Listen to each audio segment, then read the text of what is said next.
Somebody was saying, oh, okay. Somebody was saying something. I was saying that's good. I think that's Robin. Yeah, Robin was saying something. Go ahead, sis. So, and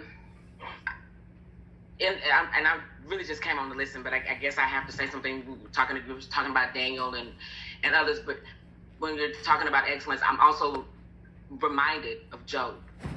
Yes. Because the Bible said that Job was a perfect and upright man. Yes, yes.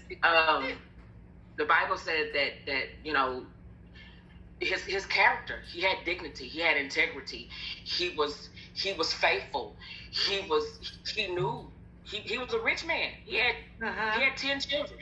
He had cattle, and I mean he had all these things. He had a lot of worldly possessions. Yes, he did. The devil wanted to attack his character, and tried to make a deal with God. You know, I'll make him curse you to your face. Job lost everything. But in the midst of everything that he was going through, one of the things that always stood out to me was when he said, though he slay me, yet will I trust in you. Yeah. The Lord giveth and the Lord taketh away. Blessed be the name of the Lord. So yes, it is about your attitude. It is about, but it's also about being patient, because you know what? It take a patient person to go through what Job went through. And that's why the scripture says that patience have her perfect work in you, maturity, that you may be complete, entire, and wanting nothing. Job went through everything that he went through. And in the end, he wanted for nothing. That's excellence. That is a prime example of God's excellence and how God's excellence can work through us, how God's excellence can work through anybody if you allow yourself, number one, to be humble. Number two, to realize that God is no shorter than his word. Number three, be faithful to God's word and stand on God's word. And all when it comes down to excellence, it's all about standing. It's about standing too. It's about standing on the promise. It's about speaking those things that God has promised that he was going to do for you. If you just be still.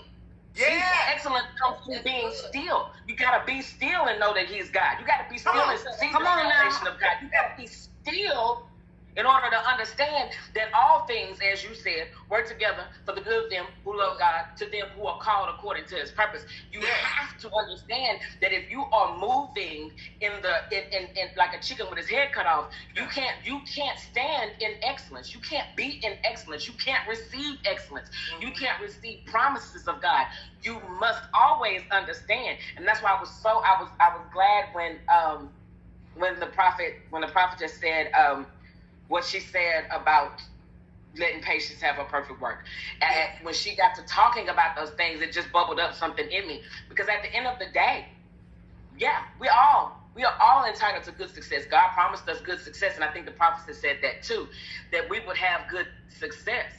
But it's all about your attitude. It's all about how you deal with what you're going through. It's all about it's not about necessarily what you see, and I think Sister Janice said the same thing, because your eyes can deceive you, and everything that glitters is not gold.